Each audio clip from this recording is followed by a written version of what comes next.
हाँ भाई, चलो सामने देखो सब लोग, बुक निकाल लो। अभी तक अपन ने कहां तक पढ़ लिया? कल अपन पढ़ रहे थे नेटवर्क स्ट्रक्चर, समझ लिया था ऑलमोस्ट, बस उसको रीड करना है। नेटवर्क स्ट्रक्चर, अभी भी लेट है, अभी भी लेट है। नेटवर्क स्ट्रक्चर, बेटा ये सारे स्ट्रक्चर्स अच्छे से कर लो। एक क्वेश्चन आने का चांस होता है इसमें से, 5 नंबर का। इस बार नहीं आया लेकिन ज्यादातर आता है, ठीक है। तो क्या हो रहा है, अभी 2-3 अटेम्प्ट से वो इजी क्वेश्चन भी ज्यादा डाल देता है। मतलब अच्छे वाले जो आने चाहिए वो नहीं आ रहे, इजी वाले आ रहे हैं, अनएक्सपेक्टेड वाले। समझ रहे हो? इस बार का पेपर भेजा था ना मैंने आपको, तुमको नहीं भेजा? पेपर भी नहीं भेजा? पेपर और आंसर दोनों भेज दूंगा, ठीक है, देखना आराम से, क्योंकि अब आपका तो कोर्स हो चुका है ऑलमोस्ट। तो आप हर ज्यादातर चैप्टर्स कर चुके हो, तो आप कट देख लोगे, आपको समझ में आ जाएगा, बोलो यार ये तो वही है। समझ गए? कॉस्ट लीडरशिप का क्वेश्चन आया था, इनोवेशन का क्वेश्चन आया था, फर्स्ट चैप्टर में ऑब्जेक्टिव्स का क्वेश्चन आया था। डायरेक्ट क्वेश्चन है ये तो, सोचो। वही आता है जो नहीं बेटा, अब रहने दे, तू बड़ा वो प्रधानमंत्री है, रहने दे, क्या करेगा? अब यहां से जाएगा फालतू। लो देखो, तो नेटवर्क स्ट्रक्चर सुनना, वहां कहीं लगा दे पूरी की जगह, कोई बात नहीं, रहने दे, मेरा आज बिना मोबाइल के काम चलाता हूं। देखो, नेटवर्क स्ट्रक्चर, नेटवर्क स्ट्रक्चर क्या होता है? ये वाला फिनिश हो जाए फिर लगा देना। नेटवर्क स्ट्रक्चर सुनो, कल मैंने पढ़ा दिया था, एक बार देखेंगे, पूरा रीड कर लेंगे, अगर कुछ नया पॉइंट मिलेगा तो उसको समझा दूंगा, अदरवाइज कल समझा दिया था मैंने, ठीक है। ये आज का मैट्रिक्स का अपना दिन है, मैट्रिक्स वाला स्ट्रक्चर करने का टाइम है आज। तो देखो, नेटवर्क स्ट्रक्चर क्या होता है? सबसे पहला पॉइंट आप इसमें क्या लिखोगे सर? और एक और बात, आर ग्लास और ये मैंने कहा था ना, ये 5 नंबर के परफेक्ट क्वेश्चन है, क्योंकि पूरे 5 नंबर में आ जाते हैं, मतलब पूरा आ जाता है ये, ऐसा नहीं है कि थोड़ा बच जाए। एसबीयू तो बड़ा है, वो पूरा 5 नंबर में बहुत कम पूछता है, ठीक है, पूछेगा ही नहीं, वो तो बहुत बड़ा है ना वो। फिर आपका डिविजनल भी थोड़ा बड़ा है, वो नहीं पूछता है। मल्टी डिविजनल पूछ लेता है, ये पूछ लेता है, ये पूछ लेता है, ये छोटे हैं। चलो, तो पहला पॉइंट, सबसे पहला पॉइंट क्या लिखोगे सर? ये जो स्ट्रक्चर होता है ये न्यूअर और थोड़ा सा क्या है, रेडिकल ऑर्गेनाइजेशनल डिजाइन है। ये पुरानी जो ट्रेडिशनल डिजाइन है उनसे क्या होती है, अलग। रेडिकल है, रेडिकल मतलब अलग, समझ रहे, बिल्कुल अलग है। ट्रेडिशनल तो कौन सी होती है? वो 5, simple, functional, divisional, multi divisional और एसबीयू। ये एक रेडिकल डिजाइन है, मतलब मॉडर्न। समझिए? तो पहला पॉइंट आप ये लिखोगे कि ये थोड़ी सी रेडिकल डिजाइन है, मॉडर्न डिजाइन है। एंड ये, इसको एक दूसरी बात क्या लिखोगे? It is also called a non structure, क्योंकि वर्ड देखा जाए तो इसमें कोई स्ट्रक्चर होता नहीं है, सही है। It is a non structure. आपने देखा यहाँ पे इन हाउस कुछ हो ही नहीं रहा था, सही है। In house there was nothing happening, है ना, इधर ही बैठ जाओ थर्ड वाली पे। तो कुछ भी नहीं हो रहा था इन हाउस। तो सब कुछ किधर करा रहे हैं हम? बाहर वालों से करा रहे थे। प्रोडक्शन कहीं और हो रहा है, सेल्स कहीं और हो रही है, मार्केटिंग कहीं और से हो रही है, डिजाइनिंग कोई और कर रहा है। So nothing was happening in house, everything was given on outsourcing. सब कुछ आउटसोर्स कर रखा है हमने, काम दोनों लोगों को कॉन्ट्रैक्ट पे बांटे हुए, ठेके पे। समझ गए ऐसा? सो इसलिए इसको नॉन स्ट्रक्चर बोलते हैं, क्योंकि इसमें एक्चुअली में कोई in house, it virtually eliminates the in house business functions. In house business functions यहाँ पे कुछ होते ही नहीं है। ज्यादातर तो अपन क्या कर देते हैं, आउटसोर्स कर देते हैं ज्यादातर कामों को। तो समझ गए, अपन सिर्फ कुछ नहीं कर रहे, अपन सिर्फ नाम के डप्पे लगा के बेच रहे हैं। आगे की नहीं आई बात समझ में, है ना? हमारे फादर अभी, पहले एक कंपनी है, आपने सुना होगा, एनबीसी, ठीक है, नेशनल बेरिंग ऑफ। तो वो क्या होता है, बेरिंग बनाती है, बात समझिएगा। तो पहले हम उसके वेंडर थे। वेंडर मतलब आप क्या मानोगे, पूरा तो हम ही बनाते थे, लास्ट में से वो क्या लगाता था, पैक करके भेज देता था, अपना लेबल लगाया भेज दिया, पूरा काम।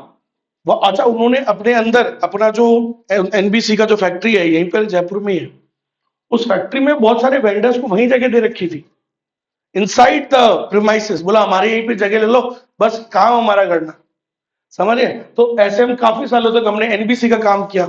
उसके बाद there is one company SKF, फिर उसका हमने काम किया, उसके भी हम मेन वेंडर थे।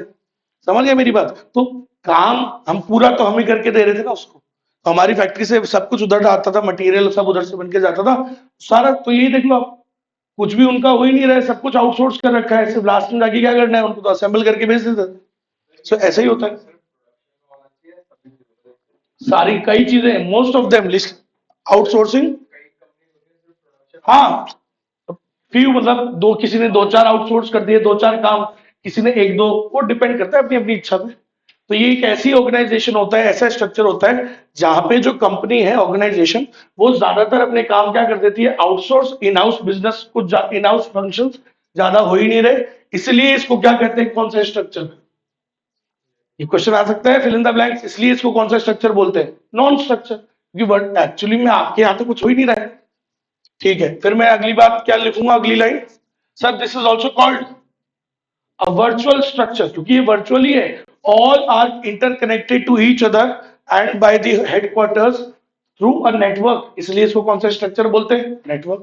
क्योंकि यहाँ सारे जो जहां जहां सबको हमने कनेक्ट कर रखा है, किसके थ्रू, एक नेटवर्क के थ्रू। समझ में आ गई मेरी बात। तो इसलिए इसको कौन सा स्ट्रक्चर बोलते हैं, वर्चुअल ऑर्गेनाइजेशन भी इसको बोलते हैं। ठीक है, क्योंकि एक्चुअली फिजिकली तो दिख ही नहीं रही ऑर्गेनाइजेशन, वर्चुअली है। समझिए, ये है। ठीक है सर। तो it is a virtual organisation because it is composed of a series of project groups और collaborations linked by constantly changing non hierarchical and cob web like networks. तो यहाँ पे क्या होता है कि एक बीच में हेडक्वार्टर है, सब उससे जुड़े हुए होते हैं, ऐसे करके कॉब वेब लाइक नेटवर्क होता है। जाल होता है ना, मकड़ी का जाल, ऐसा जैसे ये होता है। फिर वो जैसे ऐसे यूं करके सब एक दूसरे से जुड़े हुए होते हैं। It is a cobweb like structure. चलो, कितनी बातें लिख दोगे, कितनी बातें हुई, ये तो एक दो ही बातें हुई। ठीक है, दूसरी बात आप क्या लिखोगे, ये स्ट्रक्चर कब यूजफुल हो जाता है, when the environment is unstable and expected to remain so।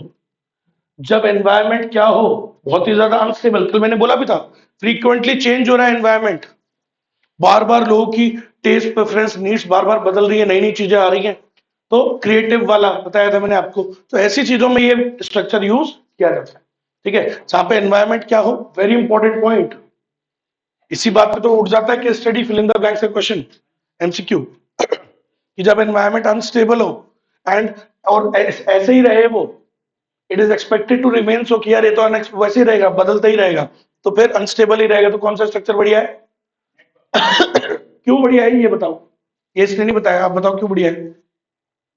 क्योंकि जब एनवायरनमेंट बदल रहा है तो आपको परमानेंटली रखने की जरूरत ही नहीं है, आप कोलैबोरेट कर रहे हो, सबसे आउटसोर्स कर रखा है आपने, तो वो काम अच्छा कर रहा है, मान लो जब तक क्रिएटिविटी है उसके साथ करो, नहीं तो फिर दूसरे के साथ कर लो। फिर एनवायरनमेंट बदला, फिर किसी और के साथ कर लो कोलैब, देख लो आप, ऐसे ही होता है।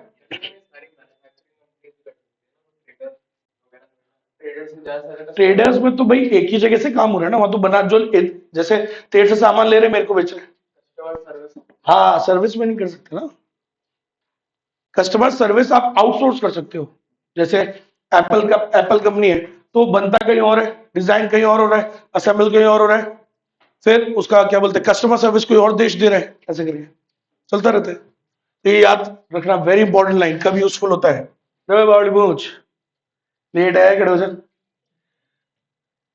ये तेरे दोस्त ही है ना, ये खड़े हो जा, खड़े हो जा। हैं, सही बता, खा जा मम्मी कसम।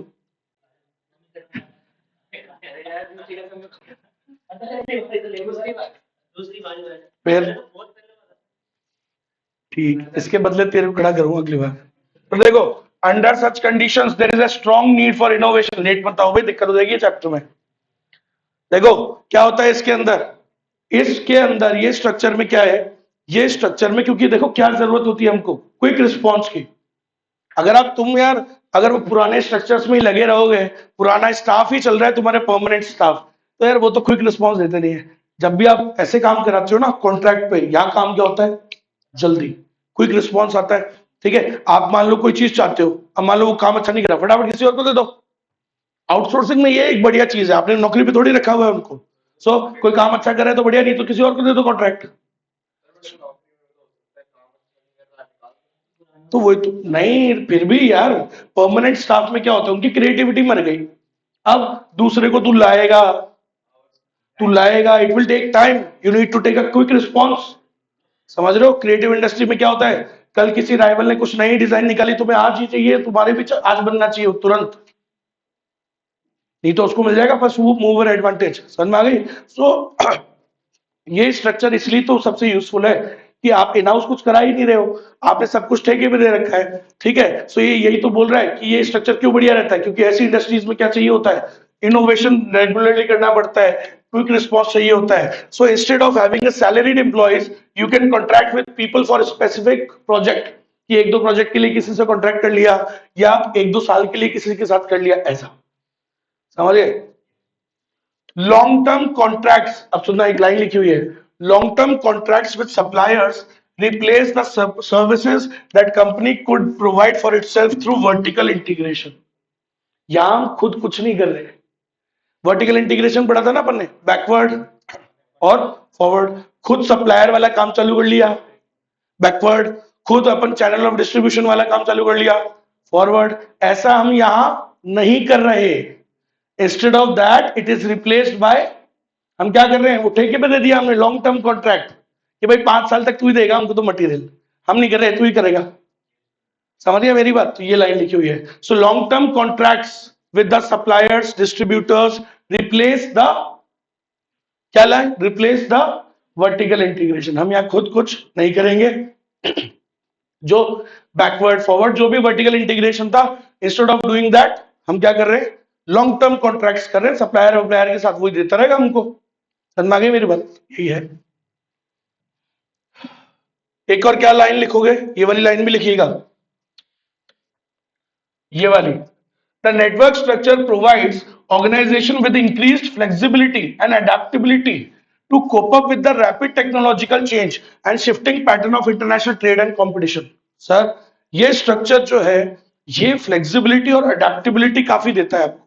फटाफट से आप क्या है भाई, अभी एनवायरमेंट बदला, नई टेक्नोलॉजी आई कुछ, फटाफट से आप भी क्या कर सकते हो, किसी और के साथ कोलैब कर लो। सो ये आपको वो अडेप्टेबिलिटी देता है, फटाफट से यू कैन चेंज। आई की नहीं बात समझ? मान लो नाइकी ने कोई नया जूता निकाला, फटाफट से आप भी उसके ऊपर क्या कर सकते हो, किसी के साथ कोलैबोरेट करके काम चालू कर सकते हो। समझिए? तो ये क्या है, अडेप्टेबिलिटी देता है। फटाफट से जब रैपिड टेक्नोलॉजिकल चेंजेस होते हैं, तो ये स्ट्रक्चर क्या है, काफी फ्लेक्सिबिलिटी आपको देता है। फ्लेक्सिबिलिटी समझते ना, फटाफट से स्विच करना। समझिए? मान लो अभी उसके साथ करना है, अभी नया जूता बनाना, तो यार उस नए डिजाइनर के साथ काम कर लिया, फटाफट से कोलैब कर लिया, तो यहाँ पे फटाफट हो जाता है। समझिए मेरी बात? तो all these things, this structure is good. Why? फायदा क्या है इसका, it gives flexibility and adaptability to cope up with the rapid technological change. तो जब भी रैपिडली टेक्नोलॉजिकल चेंजेस आते हैं, तो ये हमें जल्दी से जल्दी फ्लेक्सिबिलिटी और एडेप्टेबिलिटी देता है, हम उससे जल्दी कोप अप कर पाते हैं। क्लियर है क्या? अदरवाइज हम पुराने सिस्टम में अटके पड़े रहेंगे, तो पुराने वाले स्ट्रक्चर्स क्या है, वो थोड़े वो है रिजिड, उनके काम करने का तरीका क्या होता है, थोड़ा रिजिड होता है। समझिए? वो वही फॉलो करेंगे धीरे धीरे धीरे धीरे करके। ये क्या होता है, बड़ा आगे की नहीं आई बात, समझ? ऐसा होता है। चलो, लास्ट पॉइंट है example, Nike, Reebok, companies like these uses the network structure in their operations. ठीक है? By outsourcing manufacturing to other companies at low cost.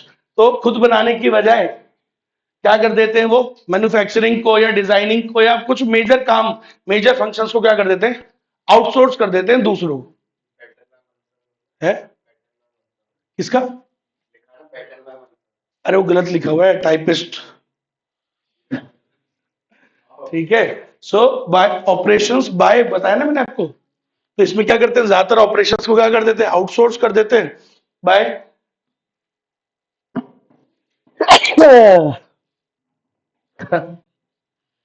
Bye outsourcing many of the functions at low cost. उसको काट के ठीक कर लेना।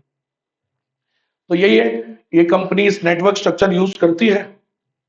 आजकल तो काफी जो जो बोल रहा हूँ ना, जो जो क्रिएटिव आर्ट वगैरह में करते हैं, वो यही तो करते हैं। आपने देखा होगा मूवीज वगैरह बनती है, कभी भी एक ही आदमी उनका परमानेंट है क्या? नहीं, चेंज करते रहते हैं ना। यही तो है, कोई क्रिएटिव है, सब कुछ बाहर हो रहा है। समझ रहे हो? मूव उसका पोस्टर कोई और बनाएगा, वीएफएक्स किसी अलग कंपनी को देते हैं, खुद थोड़ी करते हैं वो सब। समझ गए?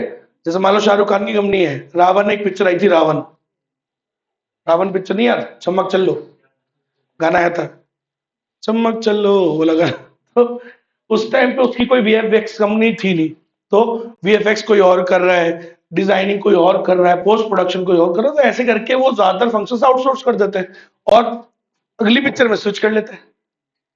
इसमें किसी और को दिया काम, अगली में किसी और को दे दिया, इसमें म्यूजिक कोई और कर रहा है, उसमें कोई म्यूजिक किसी और को दे दिया, तो फटाफट से आप चेंज कर सकते हो ना। समझ रहे हो, यही तो होता है। तो पुराने वाले स्ट्रक्चर्स लेकिन क्या है, थोड़े से रिजिड होते हैं।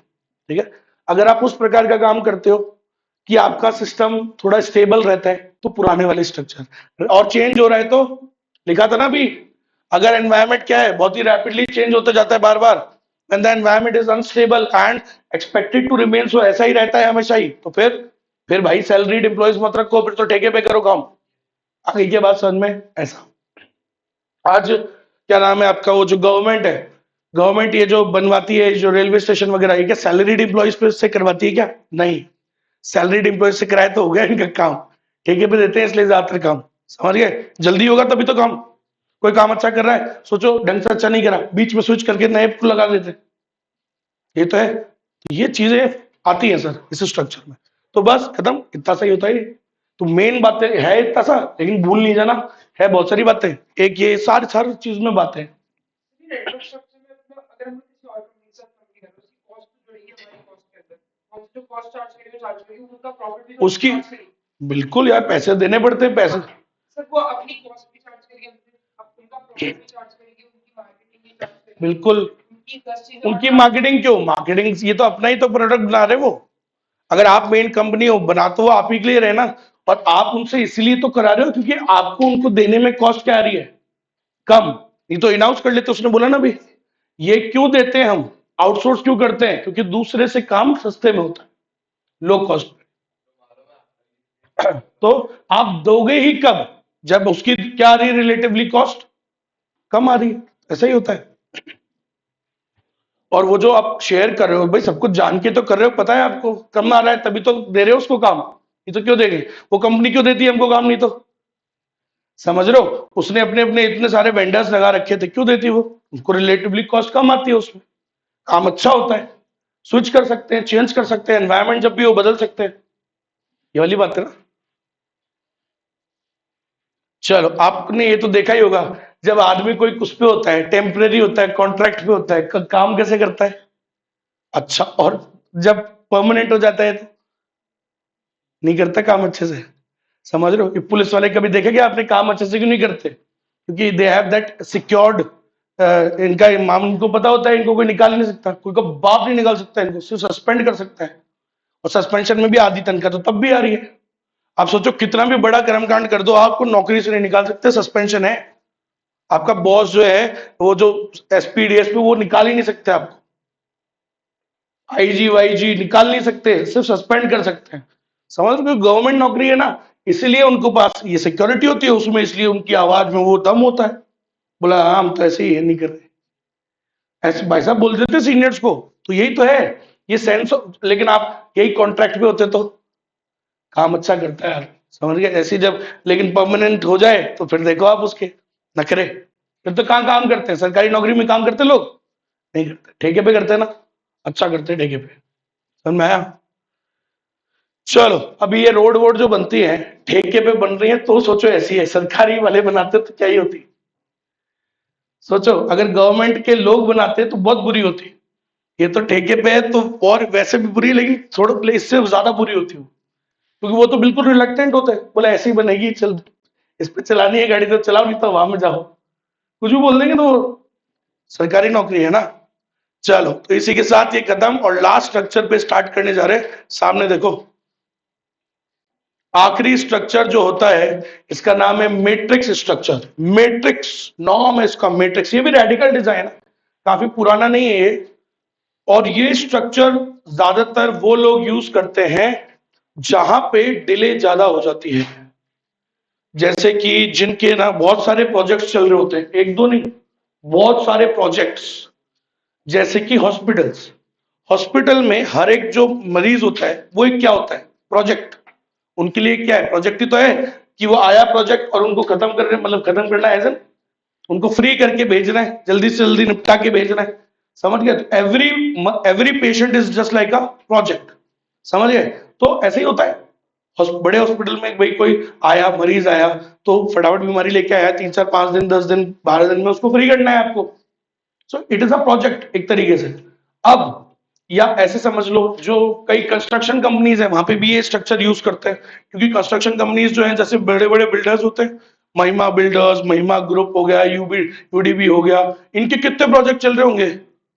हजारों प्रोजेक्ट चल रहे हैं, हजारों बिल्डिंगों पे काम चल रहा है।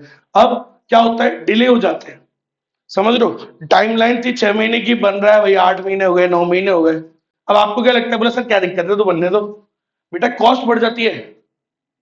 समझ रहे हो? काम को ढीले ढीले करोगे तो कॉस्ट बढ़ जाती है। तो इसलिए प्रोजेक्ट को टाइम पे कंप्लीट करना बहुत जरूरी है। समझ गए मेरी बात? दो, तो क्या होता है, टाइम पे फिनिश करना जरूरी होता है, तो इसीलिए ये स्ट्रक्चर बढ़िया होता है। ऐसे ही जो कंसल्टिंग वाली तो तुम्हारी जो कंपनीज है, जहां पे सीए कर, आप जब सीए बन जाओगे तो ज्यादातर जो कंपनीज है उनमें कितने प्रोजेक्ट्स होते हैं? बहुत सारे प्रोजेक्ट्स होते हैं। समझ गए? तो डिलॉयट्स, फिलॉयट्स, पीडब्ल्यूसी, इन सब में कितने प्रोजेक्ट्स, बहुत सारे प्रोजेक्ट्स चल रहे होते हैं एट अ टाइम। समझ गए? अब इनका सही टाइम पे फिनिश होना बहुत जरूरी होता है, नहीं तो क्लाइंट नाराज हो जाएगा। तो प्रोजेक्ट को सही टाइम पे फिनिश कैसे होगा वो? अब उसके लिए क्या होगा, अगर दो जने डंडे मारेंगे ना, तो टाइम पे होगा। अगर एक ही बॉस होता है आपका, तो वो डिले हो जाते हैं नॉर्मली। लेकिन अगर दो जगह से हमें प्रेशर पड़ रहा है, तो थोड़ा वो टाइम पे होता है। तो ये है इसकी मेन बात, कि इस स्ट्रक्चर में क्या होता है, एक आदमी जो है, उसके ऊपर दो सुपीरियर्स होते हैं, दो बॉसेस होते हैं। एक उसको इधर से डंडा मारेगा, एक ऊपर से डंडा मारेगा। तो तब जाके वो प्रोजेक्ट क्या होगा, टाइम पे कंप्लीट होगा। समझ में आया? मैट्रिक्स का मतलब क्या होता है? मैट्रिक्स शब्द जो है ना, इसका मतलब होता है मिक्स। समझ गए? मैट्रिक्स का मतलब होता है mix. So it is a mix of two structures. Two कैसे? अब आपको बताता हूं, देखो कैसे। जब तुम्हारी नौकरी लगेगी, तो जब तुम सीए बनोगे तो तुम्हारी नौकरी किसमें लगेगी? मान लो कंपनी का नाम है डिलॉयट। अब उसके अंदर तुम्हारी तो सीए है, वो तो फाइनेंस डिपार्टमेंट में लगेगी। हमेशा फाइनेंस में ही तो रहोगे, कहीं प्रोडक्शन में थोड़ी नहीं पहुंच जाओगे, ऑपरेशंस में। तुम इंजीनियर थोड़ी हो। तुम तो जीवन में भाई, तुम्हारा मेन होम डिपार्टमेंट क्या रहेगा? फाइनेंस, है ना? तो तुम्हारा मेन डिपार्टमेंट तो है फाइनेंस, ठीक है। अब तुम्हारी ये नौकरी लगी, मान लो किसकी लग गई, ये लग गई ऋषभ की लग गई। अब सुनना, ठीक है। अपना ऋषभ बंदा है, उसकी फाइनेंस ये बन गया, फाइनेंस डिपार्टमेंट में नौकरी लग गई। अब मान लो और ऐसी और भी डिपार्टमेंट्स तो होते हैं वहां पे, और भी डिपार्टमेंट्स है, मार्केटिंग है, पर्सनल है, ऑपरेशंस है, और भी बहुत सारे डिपार्टमेंट्स होते हैं। सब में अपने अपने लोग होते हैं। मार्केटिंग में कोई एमबीए वाला बंदा होगा, उसको ले लिया अपन ने, है ना। एक इधर आ गया, एक ऐसे करके बहुत सारे डिपार्टमेंट्स होते हैं ऑर्गेनाइजेशन। अब क्या होता है, अब जब भी ये तुम्हारा होम डिपार्टमेंट है ऊपर, ये इसको बोलते हैं फंक्शनल स्ट्रक्चर। फंक्शनली तो है, तुम्हारा फंक्शन क्या है, काम क्या है तुम्हारा? फाइनेंस। तो तुम्हारा हमेशा डिपार्टमेंट क्या रहेगा? Home department, finance department. अगर तुमने एमबीए करी है, तुम्हारा मेन हमेशा होम डिपार्टमेंट क्या रहेगा? Marketing department. सही कि नहीं है? तुम एचआर में थोड़ी भेज देंगे, जब एमबीए मार्केटिंग में करिए तो मार्केटिंग में करोगे। फिर एचआर डिपार्टमेंट अगर तुमने उसमें किया तो एचआर वाला हो गया। ऐसे करके ये आपके होम डिपार्टमेंट्स है, ये आपका काम है, फंक्शनल डिपार्टमेंट, फंक्शनल स्ट्रक्चर। तो देखो, वर्टिकली ये कौन सा स्ट्रक्चर है? फंक्शनल। अब हॉरिजॉन्टली, अब जब भी कोई नया प्रोजेक्ट आता है, मान लो कोई प्रोजेक्ट आया, पहला प्रोजेक्ट, तो जब भी कोई नया प्रोजेक्ट आएगा, तो हर डिपार्टमेंट से बंदों को सिलेक्ट करके कि हाँ भाई, दो बंदे इधर से, दो बंदे इधर से, दो इधर से, सबको एक प्रोजेक्ट पे लगा देंगे हम, एक प्रोजेक्ट पे असाइन कर देंगे। ठीक है, लगा दिया। तो मान लो प्रोजेक्ट जैसे ही आया हमारे पास, कोई प्रोजेक्ट पे हमने सब डिपार्टमेंट्स में से लेके निकाल दिया। अब तुम उस प्रोजेक्ट पे काम कर रहे हो। अब सुनना, जब तुम उस प्रोजेक्ट पे काम कर रहे होगे, तो तुम्हारे ऊपर एक तो ये बॉस है, तुम्हारा फाइनेंस मैनेजर जिसको तुम रिपोर्ट करोगे, और एक प्रोजेक्ट मैनेजर भी है। समझ गए? तुम सबको एक एक सारे डिपार्टमेंट में से बंदे को चुन के एक क्या बना दिया, प्रोजेक्ट, और उस प्रोजेक्ट के ऊपर किसको एक असाइन कर दिया, प्रोजेक्ट मैनेजर। तो तुम्हारे ऊपर दो जने डंडे मारेंगे, कौन? एक तुम्हारा फंक्शनल मैनेजर, और एक इधर से प्रोजेक्ट मैनेजर। और जब दो जगह से डंडे पड़ेंगे ना, तब जाके काम टाइम पे होगा। आगे बात समझ में? ऐसा होता है। तो ये इसलिए स्ट्रक्चर बढ़िया होता है, क्यों? क्योंकि ये सर, इसको मैट्रिक्स क्यों बोलते हैं? Because it is a mix of two structures. अब सुनो, दो कैसे हुए? एक तो वर्टिकली कौन सा स्ट्रक्चर है ये? फंक्शनल।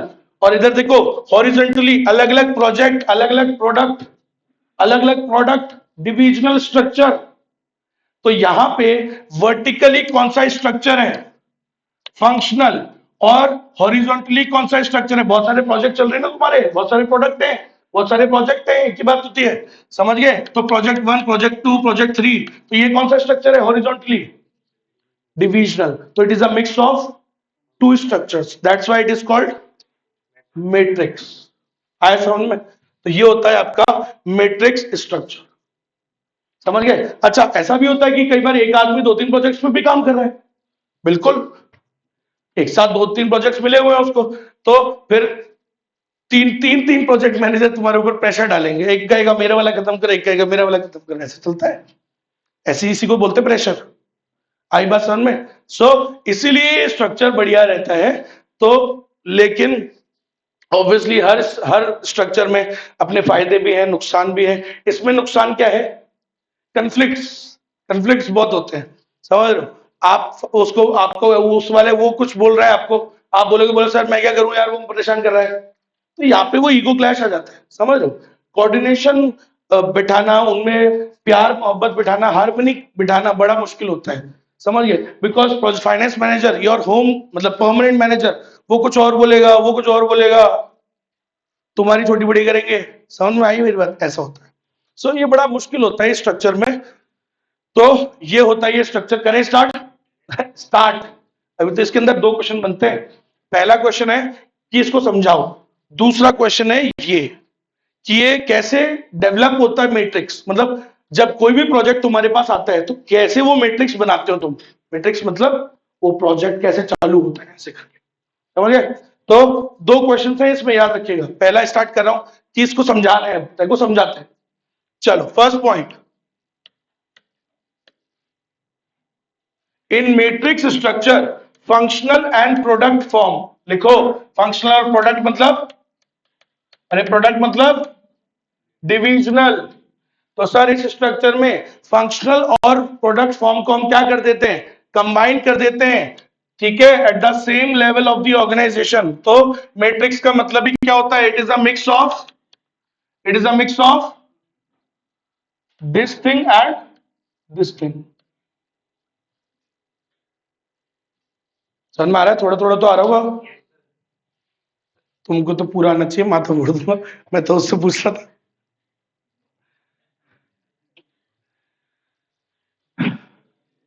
हो गया? समझ में आ गया? करें स्टार्ट।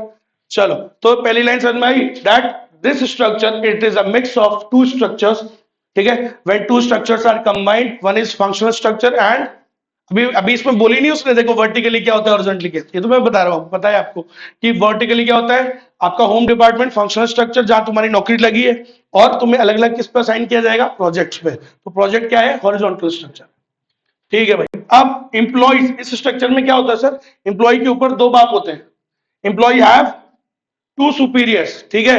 अब प्रोजेक्ट मैनेजर को भी रिपोर्ट करना पड़ता है, और एक फंक्शनल मैनेजर को भी रिपोर्ट करना पड़ता है। द होम डिपार्टमेंट कौन सा होगा? जिसका काम तुमने करते हो बेसिकली।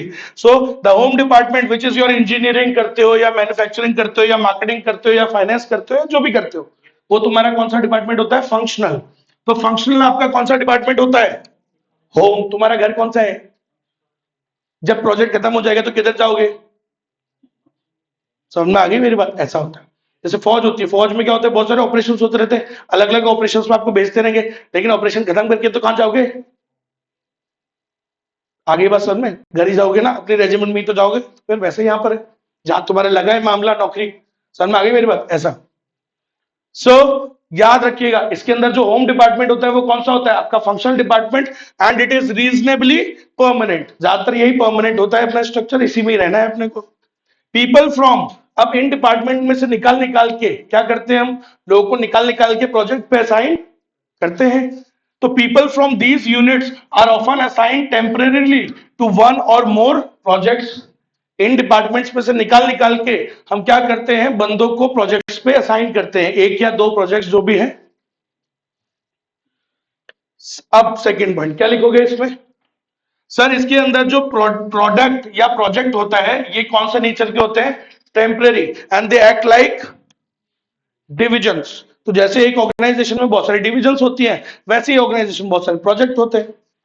ठीक है, और याद करो डिविजनल स्ट्रक्चर क्या होता है। डिविजनल स्ट्रक्चर के अंदर हम क्या करते हैं, divisions are created according to GPCP. Geography के हिसाब से डिविजन्स बना सकते हो, प्रोडक्ट के हिसाब से, ये प्रोडक्ट ही तो है, आपके बहुत सारे प्रोडक्ट है मान लो, समझ गए। सो प्रोडक्ट के हिसाब से, फिर कस्टमर के हिसाब से, फिर फंक्शन के हिसाब से भी पढ़ा था हम तो।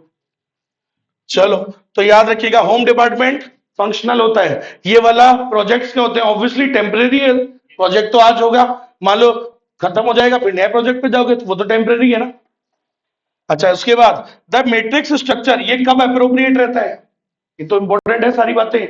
ये कब कब यूज आता है सर ये structure, when the organisations conclude that neither functional nor divisional forms even when combined with horizontal linking mechanisms like SBU are right for the implementation of their strategies।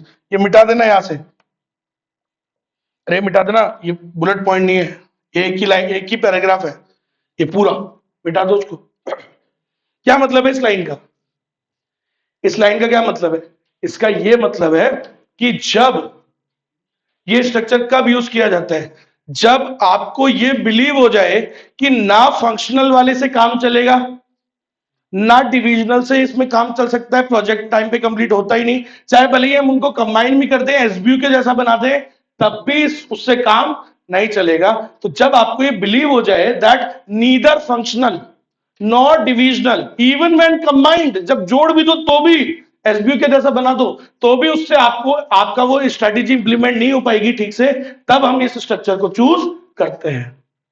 जब आपको ये यकीन हो जाए कि भाई बाकी वाले काम नहीं कर पाएंगे, समझ गए, वो आपकी स्ट्रेटेजी को इंप्लीमेंट नहीं कर पाएंगे, तो तब आप इसको चूज करते हो। ठीक है, समझ में आ गया। चलो, मैट्रिक्स स्ट्रक्चर वाज डेवलप्ड, काय के लिए डेवलप हुआ था ये, it was developed to combine the stability of functional structure. ये स्ट्रक्चर इसलिए डेवलप हुआ था, क्यों आया दुनिया में, ताकि किसकी स्टेबिलिटी मिले, फंक्शनल की, और किस टेम्परेरीली कौन सा होता है, डिवीजन। फ्लेक्सिबिलिटी किसकी मिले, प्रोजेक्ट की, डिविजनल स्ट्रक्चर की। तो ये स्ट्रक्चर क्यों आया दुनिया में, सर देखो दोनों चीजें जरूरी होती है, थोड़ी स्टेबिलिटी, थोड़ी फ्लेक्सिबिलिटी। पुराने वाले स्ट्रक्चर्स में क्या थी, स्टेबिलिटी ज्यादा थी, फ्लेक्सिबिलिटी कम थी, है ना। लेकिन सर यहाँ तो क्या होते हैं, बहुत सारे प्रोजेक्ट चल रहे होते हैं, so you need to be flexible, और टाइम पे कंप्लीट होना जरूरी है, तो इसलिए क्या होता है, आपको दोनों चीज चाहिए होती है। तो that's why this structure was developed, काय के लिए, ताकि फंक्शनल स्ट्रक्चर की स्टेबिलिटी आ जाए, और प्रोजेक्ट जो दूसरा वाला जो हॉरिजॉन्टल वाला है डिविजनल स्ट्रक्चर की क्या आ जाए, फ्लेक्सिबिलिटी, या प्रोजेक्ट की क्या आ जाए, फ्लेक्सिबिलिटी आ जाए। समझ में आ गई मेरी बात, तो ये लिखा हुआ होगा, देख लो इधर, समझ में आ गया क्या, ताकि स्टेबिलिटी को फ्लेक्सिबिलिटी दोनों आ जाए। It is very useful when the external environment is very complex and changeable. जब एक्सटर्नल एनवायरमेंट क्या हो, बहुत ही ज्यादा कॉम्प्लेक्स हो, चेंजेबल हो। अब आप कंफ्यूज मत कर देना भाई साहब इसको नेटवर्क से, वहां पे अनस्टेबल बोला है, इधर कॉम्प्लेक्स चेंजेबल बोला है, यही वर्ड आएगा केस स्टडी में, वर्ड नहीं चेंज होगा, समझ में आ गई, यही आएगा, यही आएगा, तो यही याद करो, और ये आ जाए तो सीधे क्या लिख दोगे, मैट्रिक्स। ठीक है, चलो, तो जब भी आपका भाई ऐसा एनवायरमेंट जहां टेक्नोलॉजी मार्केट एस्पेक्ट्स बार बार चेंज हो रहे हैं, तो सर इस ऐसे ऐसे वाले में ये स्ट्रक्चर काफी बढ़िया रहता है। ठीक है, जब एनवायरमेंट क्या हो, बहुत ही कॉम्प्लेक्स हो, चेंजेबल हो, स्पेशली कौन सा वाला, technological and market aspects bar bar changeable हो रहे हैं, चेंज हो रहे हैं, समझ गए मेरी बात। तो तब बहुत ही यूजफुल आता है जब आपको टाइम पे प्रोजेक्ट निपटाना है, क्योंकि आपको पता है एनवायरमेंट बार बार बदल रहा है। कंस्ट्रक्शन इंडस्ट्री में यही तो है भाई, बार बार वो उसके क्या बोलते हैं, सरिये के प्राइस बढ़ जाते हैं, कभी क्या बढ़ जाता है, कभी क्या बढ़ जाता है, बार बार एनवायरमेंट बदल रहा है, समझ लो मेरी बात। ऊपर से बैंक कभी कभार चेंज कर देते हैं पॉलिसीज, आरबीआई चेंज कर देता है, उससे कंस्ट्रक्शन इंडस्ट्री में प्रभाव पड़ता है, समझ रहे हो, सप्लायर वप्लायर पैसे देते हैं, सारी चीजें हैं। तो जहां एनवायरमेंट इतना कॉम्प्लेक्स हो, चेंजेबल हो, तो वहां पे टाइम पे कंप्लीट करने का बहुत ज्यादा प्रेशर होता है, और जहां पे कॉस्ट बढ़ जाती है भाई, डिले हो गया तो ऐसी जगह पर आपको ये स्ट्रक्चर बढ़िया रहता है, क्योंकि ये थोड़ा काम टाइम पे करवाते हैं। ठीक है, सुनिएगा next, it is widely used, काफी यूज किया जाता है कौन सी इंडस्ट्रीज में, ये भी लिखोगे sir. It is widely used in many industries like construction, health care, research, defence, consulting, लिख लो। काफी यूज किया जाता है ये सब जगह। आप बताओ, डिफेंस में भी यूज किया जाता है, क्यों सर? बहुत सारे प्रोजेक्ट चल रहे होते हैं ना, ऑपरेशंस, तो एक टीम उधर एक टीम उधर ऐसे भेजा जाता है। ऐसे ही रिसर्च एंड डेवलपमेंट, इसके अंदर डीआरडीओ, वीआरडीओ, इसरो, नासा, इनमें एक प्रोजेक्ट थोड़ी चल रहा होता है, बहुत सारे प्रोजेक्ट चल रहे होते हैं एट अ सिंगल टाइम। और अगर टाइम पे कंप्लीट नहीं हो तो एनवायरमेंट ही बदल जाता है। क्या कह रहे हैं, जोर से बोल। हाँ, अरे कितने स्पेशलाइज्ड हो, 4 महीने का काम 6 महीने में करते हैं, समझ रहे हैं? 2 का डंडा नहीं पड़ता ना जब तक। आदमी इंसान तो है ही ना, स्पेशलाइज्ड तो है वो, लेकिन स्पेशलाइज्ड इंसान है, और इंसान का नेचर ही क्या है? डिले, आराम फरमाते हैं, समझ रहे हो? देखते नहीं हो कि तुम खुद इतना डंडा करने के बाद तुम लोग लेट आते हो, फिर भी सोचो आप, इतना पुश करने के बाद। तो ये इंसान की फितरत है, बदलती नहीं है कि नहीं? है कि नहीं? है ना?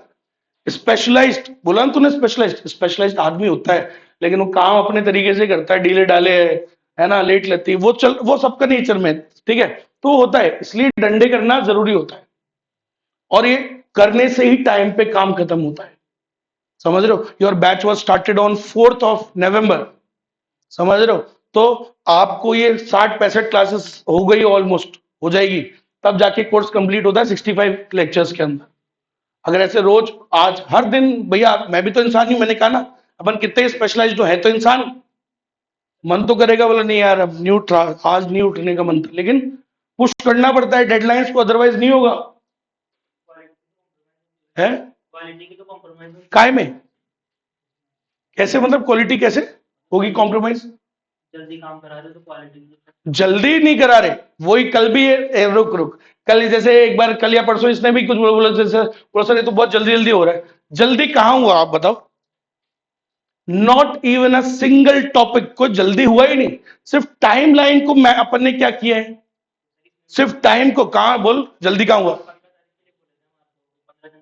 15, मैंने नहीं बोला था, मैंने बोला था। हाँ तो लेकिन अब ले सुन, अरे अब सुन तो ले बावली को, बीच में बीकॉम की छुट्टियां किसकी आई? तो ये किसका फिक्स था? मेरे को तो नहीं पता था। अरे किस दिन कौन सा एग्जाम है, कितनी छुट्टियां जाएंगी, मेरे को बिल्कुल भी नहीं पता था। अरे मुझे नहीं पता था ना, सुन तो ले अब जब बोल रहा हूं, समझ रहे? ये सेमेस्टर पैटर्न अभी आया है लास्ट वाले साल में, उससे पहले साल में एक ही बार होते थे, तो मुझे तो नहीं पता था। और किस दिन किसकी कितनी होंगी मेरे को क्या पता, इसका कोई अंदाजा नहीं होता, समझ गए? ये है। अब बोल। नहीं होती, नहीं होती, काम पे फोकस करो, सिर्फ टाइम डेडलाइंस को फोकस कर रहे हैं सिर्फ, समझ रहा है? इलॉन मस्क कौन सी क्वालिटी पे उसका वो हो जाता है? इलॉन मस्क दुनिया में सबसे खतरनाक आदमी है जो डेडलाइंस का गेम ही अलग चेंज करता है, पार्किंसन लॉ बोलते हैं उसको। अगर कोई काम 6 महीने में हो रहा होता है, वो खुद को बोलता है 3 महीने में होता है, खुद को झूठ बोलता है वो। 6 महीने में दुनिया करती है, वो बोलता है बोला नहीं 3 महीने में होगा, और 3 महीने में करके दिखा देता है उसको, क्योंकि एक्चुअली यही होता है। आप इसको बोलते हैं पार्किंसंस लॉ। इसका एग्जांपल सुन तो लिया, कुछ क्वेश्चन ही पूछता रहेगा, आंसर भी सुना।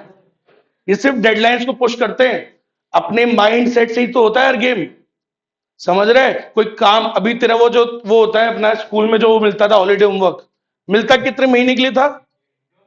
1.5 महीने के लिए। अगर अपने अपन दिन में मन में ये बात बिठा लेते थे कि अपने पास इस काम के लिए कितने टाइम है, 1.5 महीना है, और एक्चुअली में आप करते तो कितने ही दिन में थे?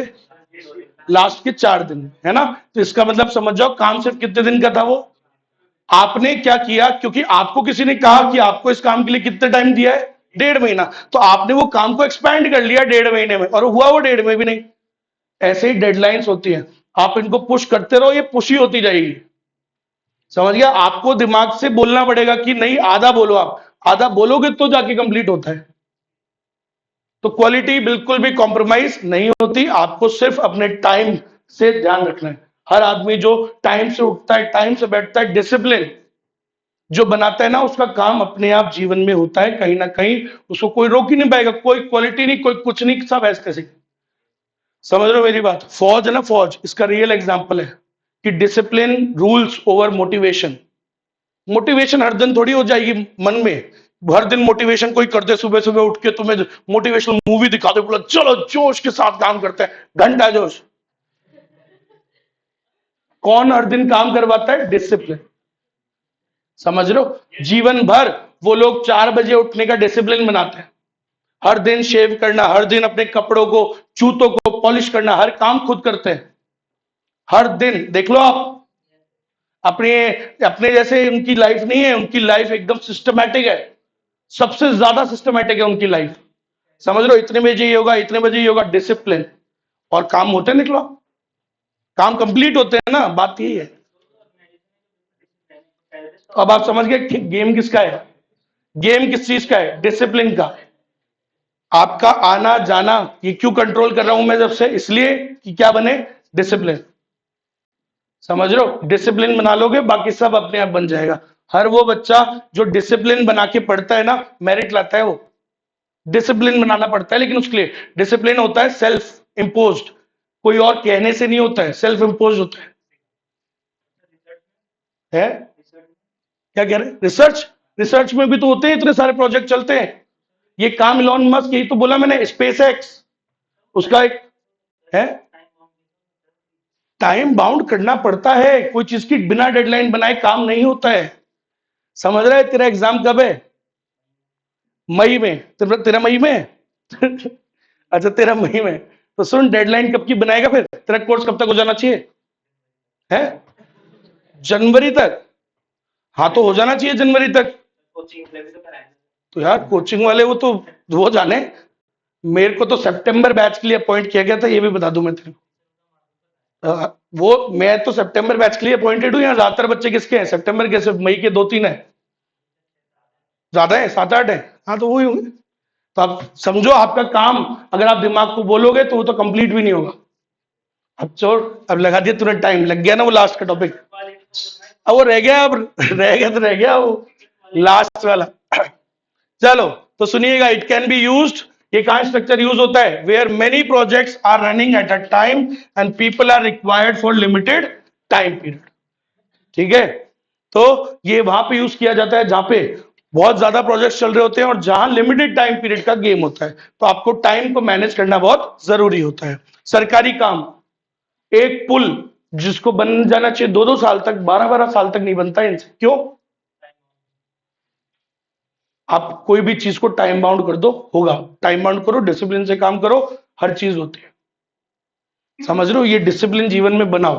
पार्किंसन लॉ बहुत अच्छा है, इसके बारे में और रिसर्च करना आप लोग, आप लोगों को बहुत मदद करेगा। अभी क्योंकि इंटर आएगा, फाइनल आएगा, सीए फाइनल। सीए फाइनल में कोई डंडा करने वाला है नहीं आपके ऊपर पढ़ाने के लिए, वहां तो क्लासें होती नहीं है फिजिकल। समझ रहे हो? ट्रेनिंग पे जाते हैं, ट्रेनिंग पे कोई ट्यूशन फिजिकल ज्यादा होती नहीं है, वहां पे है ही नहीं। तो खुद को क्या करना है? सेल्फ डिसिप्लिन करना है। तो बहुत मुश्किल होता है सेल्फ डिसिप्लिन बनाना पढ़ाई में। समझ रहे हो? क्लास देख लो आप, खाली पढ़िए काफी। क्यों? डिसिप्लिन ही नहीं बना पाते, डिसिप्लिन से उठ नहीं पाते, डिसिप्लिन से सो नहीं पाते, डिसिप्लिन बना ही नहीं पाते, तो पढ़ाई भी डिसिप्लिन से कैसे होगी? पॉसिबल ही नहीं है। चलो, अब ये जो टॉपिक है, ध्यान दीजिएगा सब लोग। इस टॉपिक का नाम है, वो समझ में आ गया? 2 क्वेश्चन आ जाते हैं इसमें, आएंगे तो 2 ही आएंगे, ये दोनों एक साथ नहीं आते कभी। क्वेश्चन जब भी आता है तो या तो ये आएगा कि ये स्ट्रक्चर, कोई केस स्टडी दे दी, तुमको बोलेगा कि पहले पहचानो कि ये कौन सा स्ट्रक्चर है और बोलो फिर समझा दो। तो पहले तो ये क्वेश्चन हो गया, तो अपन ने पहचाना और समझा दिया। अब सेकंड पार्ट, 2 क्वेश्चन दूसरा क्या आ जाता है इसमें, ये कि कैसे ये मैट्रिक्स डेवलप होती है। जब आपके पास कोई नया प्रोजेक्ट आता है तो क्या पहले ही दिन भाई साहब धड़ल्ले से काम चालू होता है? क्या नहीं, पहले दिन तो वो मैट्रिक्स भी क्या होगी अपने आप में, वो जो आपने एक नई रिलेशनशिप बनाई, वो नई रिलेशनशिप है ना अभी, तो वो क्या होगी, वो थोड़ी टेम्परेरी होगी। समझ है? अभी वो नई नवेली है, धीरे धीरे करके उसमें भी क्या आएगी, स्टेबिलिटी आएगी। एक टीम बनाई आपने, पहले दिन से थोड़ा ना वो एकदम कोऑर्डिनेट कर लेगी। समझ रहे हो? It takes time to mature that relationship, mature that matrix. समझ गए? तो ये स्टेजेस में होता है कि अभी पहली बनाया है, पहला स्टेज, फिर दूसरा स्टेज, तीसरी वाली में जाके वो मैच्योरिटी आती है। समझ गया मेरी बात? करें स्टार्ट। तो पहला क्या है, अब सुनिएगा, ये किसने दी थी? Phases of development of matrix structure. कैसे मैट्रिक्स स्ट्रक्चर डेवलप होता है, बनाया जाता है। जब कोई नया प्रोजेक्ट आता है तो कैसे मैट्रिक्स डेवलप होती है, इसका किसने दिया है? डेविड और लॉरेंस ने इसको समझाया है। ठीक है, तो they have propose this, they have explain this into 3 stages. अब सुनो, पहला number 1, cross functional task force. समझने पे फोकस करना, नहीं तो ये याद होने से रहा। समझने पे फोकस करो। पहले स्टेज में क्या होता है, जब भी आपके पास कोई नया प्रोजेक्ट आएगा, तो नया प्रोजेक्ट आते ही हम अलग अलग फंक्शनल स्ट्रक्चर से, अलग अलग फंक्शनल डिपार्टमेंट में से बंदों को चुन के एक टीम बना देंगे, और उसे कहते हैं क्रॉस फंक्शनल टीम। क्या बोलते हैं? क्रॉस फंक्शनल टास्क फोर्स कहते हैं। इतनी बात समझ में आ गई? और उस टीम के ऊपर एक क्या असाइन कर देंगे, उनके काम को इंटीग्रेट करने के लिए, जोड़ने के लिए एक बंदा असाइन कर देंगे, जिसको क्या कहेंगे? Project manager. ये पहला स्टेप, पहला स्टेज। देख लो क्या वर्ड यूज किया मैंने, बस उतना ही बोलना है। फर्स्ट स्टेज में क्या होता है? अ टेम्परेरी, चाहो तो लिख लो, यहां पे इसके आगे चाहो तो लिख लो, जब भी कोई नया प्रोजेक्ट आता है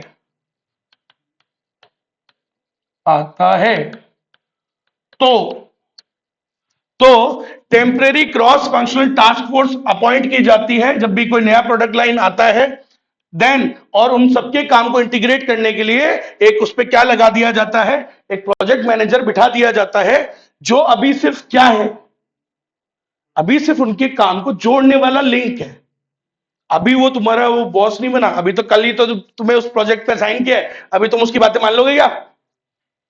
अभी उसकी इतनी अथॉरिटी नहीं आई, अभी उसकी इतनी औकात नहीं आई। समझ लो ना?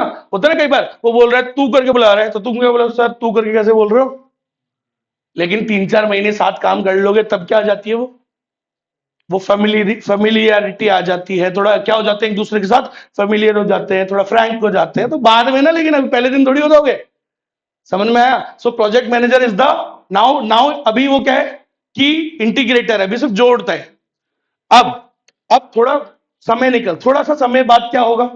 अब वो टीम काफी टाइम से काम मतलब लग गई, चालू हो गया काम चालू हुआ है, लेकिन अभी जस्ट, अब सुना स्टेजेस देखो, आप अभी डेवलप नहीं हुई, अभी वो मैच्योरिटी नहीं आई। देखो कैसे आती है। सेकंड स्टेज, इसमें क्या होता है, नाम पे मत जाना। सेकंड स्टेज में क्या होता है, वो जो क्रॉस फंक्शनल टीम तुमने बनाई थी, अलग अलग डिपार्टमेंट से बंदों को चुन के तुमने वो जो टीम बनाई, ठीक है, now they have become more permanent. इसका क्या मतलब हुआ?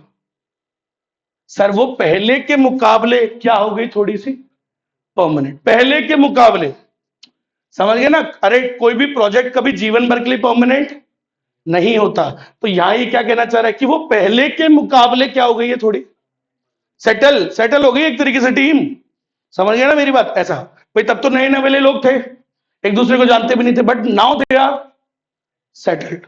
तो दे हैव, लिख लो इधर भाई, अभी तो सुन रहे हो, बाद में खोलोगे जब एग्जाम से पहले पढ़ोगे इसको, तब भूल जाओगे कि इसका क्या मतलब था। मोर परमानेंट का मतलब पहले के मुकाबले, पहले के कंपैरिजन में टीम थोड़ी परमानेंट हो गई।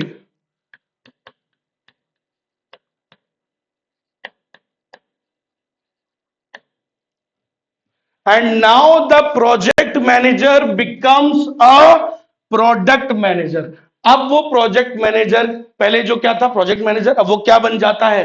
प्रोडक्ट मैनेजर बन जाता है। ये लाइन लिखनी है भाई साहब, एज इट इज। आगे बात समझ में? Now the project manager becomes the product manager, ठीक है। And the second phase begins. दो गई stage, as it is language टिका के आनी है अपने को। और अब सुनो, अभी भी क्या कह रहा है? अभी भी सेकेंड फेज है ना। इन दिस फेज अभी भी आपका प्राइमरी डिपार्टमेंट कौन सा है? ज्यादा जिसकी बात किसकी मानोगे? अभी भी आप, अभी भी दोनों बॉसेस की इक्वल अथॉरिटी नहीं आई। अभी भी तुम एक्चुअल बाप किसको मानते हो? फंक्शनल वाले को। सही है कि नहीं है? अभी भी आपका प्राइमरी स्ट्रक्चर, प्राइमरी कौन सा है? Your functional structure. अभी भी दोनों बॉसेस की इक्वल अथॉरिटी नहीं आई है। ठीक है. So still the functional structure is still your primary structure, but the product manager acts as an integrator of semi permanent product. अब वो कैसे काम कर रहा है, वो प्रोडक्ट मैनेजर अब वो क्या बोल रहा है, अभी भी वो इंटीग्रेटर का काम कर रहा है, लेकिन अब थोड़ा क्या वर्ड यूज किया उसने, सेमी परमानेंट. क्योंकि अब वो प्रोजेक्ट थोड़ा सा क्या हो चुका है, अभी फुल्ली परमानेंट भी नहीं हुआ, लेकिन स्टार्टिंग में भी नहीं है, बीच में है ना, सेमी परमानेंट. समझ गए ना. तो ऐसा है कि भाई बिल्कुल स्टार्ट हुआ है फर्स्ट स्टेज के जैसा ना, अभी फुल्ली मैच्योर हुआ है, अभी क्या है, बीच में वर्क इन प्रोग्रेस टाइप. समझ गए. तो बेटा ये एज इट इज लिख के आना है अपने को, एज इट इज. क्लियर है. इसकी प्रैक्टिस करेंगे, जैसा आप ये बार बार जब भी आप ये याद करो तब वापस से इस वीडियो को चला के देखना. ठीक है. और तीसरा और लास्ट आखिरी स्टेज खत्म हो गया, मैच्योर मैट्रिक्स. अब वो मैट्रिक्स क्या हो जाएगी, मैच्योर. मतलब अब वो बन गई है, पूरी मैच्योर हो गई है टीम. देखो अब कैसे होता है वो तीसरा स्टेज. देखो क्या होता है इसमें, the third and final phase of matrix development. अब यहां पे क्या डेवलप हो जानी चाहिए, ऐसा बोल रहे हैं वो कि तीसरी स्टेज तक आते आते अब दोनों बॉसेस की क्या डेवलप हो जानी चाहिए, ट्रू डुअल अथॉरिटी रिलेशनशिप. मतलब दोनों की अथॉरिटी स्टैब्लिश हो जानी चाहिए, दोनों की इक्वल अथॉरिटी हो जानी चाहिए. अभी तक लेकिन तुम क्या मान रहे थे, तुम किसको अपना ज्यादा मानते थे, फंक्शनल वाले को. वो तुम्हारा भी थोड़ा टाइम कम था. अब लेकिन क्या तीसरे तक तो आने हो ही जानी चाहिए ना सर, फिर कब होगी जीवन में. अब तो डुअल अथॉरिटी स्टैब्लिश हो जानी चाहिए, ये लाइन लिखनी है. और अब आप देखो नाउ अब क्या होगा, तीसरे फेज में आते आते आप सोचो, अब काफी टाइम हो गया टीम बने हुए, अब तो वो टीम क्या हो गई है, पहले के मुकाबले एकदम परमानेंट हो गई है. ठीक है, अच्छे से सेटल कर गई है. Both the functional and product structures are, ये क्या बोल दिया आपने, तो सर स्टार्टिंग में क्या बोला था, परमानेंट क्या होता है, परमानेंट क्या होता है, फंक्शनल. टेम्परेरी किस पे लगाते हैं, प्रोजेक्ट पे. सर ये क्या बोल दिया, ये तो दोनों को परमानेंट बोल रहा है. अरे ये किसके मुकाबले बोल रहा है, पहले के मुकाबले अब वो थोड़े क्या हो गए, परमानेंट. पहले मतलब फर्स्ट फेज, तो फर्स्ट फेज के कंपैरिजन में now they are settled, both are permanent. इन परमानेंट कह सकते हो, स्टेबल कह सकते हो, किसके मुकाबले, लिखो इधर, फर्स्ट फेज के मुकाबले परमानेंट हो गया.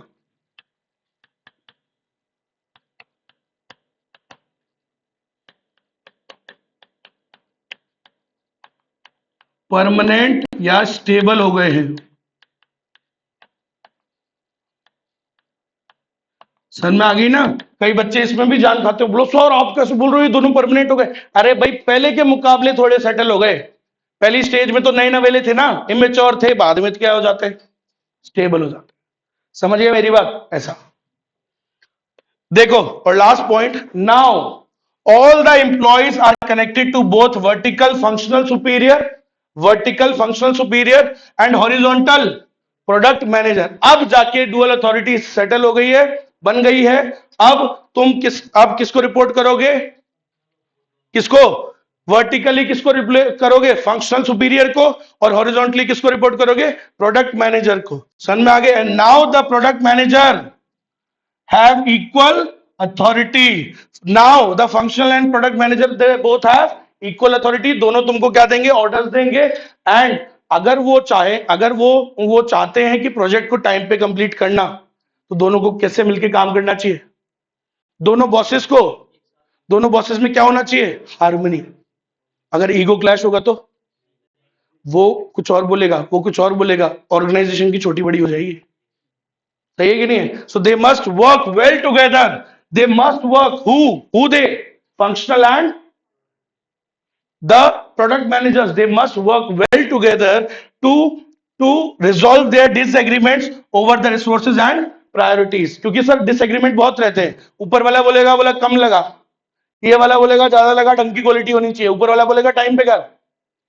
समझ रहे हो. So they will have disagreements, but उनको अगर चाहते हैं कि अच्छे से काम हो, तो they must work well together to resolve their disagreements. अपने डिसएग्रीमेंट्स को खत्म करके कोऑर्डिनेशन से उनको काम करना चाहिए, और तभी वो प्रोजेक्ट अच्छे से कंप्लीट होगा. हाउएवर लास्ट लाइन, ये मैट्रिक्स ज्यादा पॉपुलर नहीं है, क्यों? क्योंकि यहां पे क्या होता है, यही कोऑर्डिनेशन बनाना मुश्किल होता है। वो अपने आप को ज्यादा समझेगा, वो इधर अपने आप को ज्यादा समझेगा।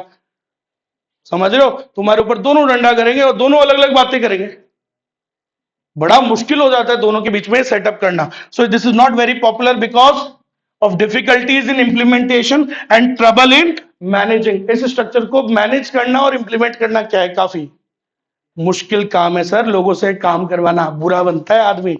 समझ रहे हो? बुरा कौन बनता है? जो टाइम पे आने के लिए डंडा करेगा।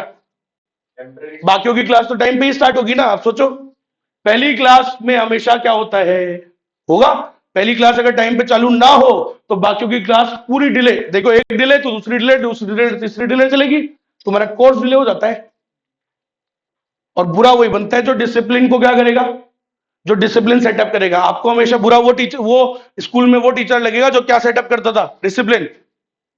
देख लो आप, जो डिसिप्लिन बनाएगा बुरा वही बनता है। लेकिन डिसिप्लिन इज वेरी इंपॉर्टेंट। क्या कह रहे हैं? बढ़िया हो सर आप। अरे वो तो मेरे को पता है मैं तेज पूछ ही कर रहा हूं, मुझे तो पता है मैं क्या करता हूं। पढ़ाता बाद में हूं, पहले डिसिप्लिन बनाना पड़ता है भाई।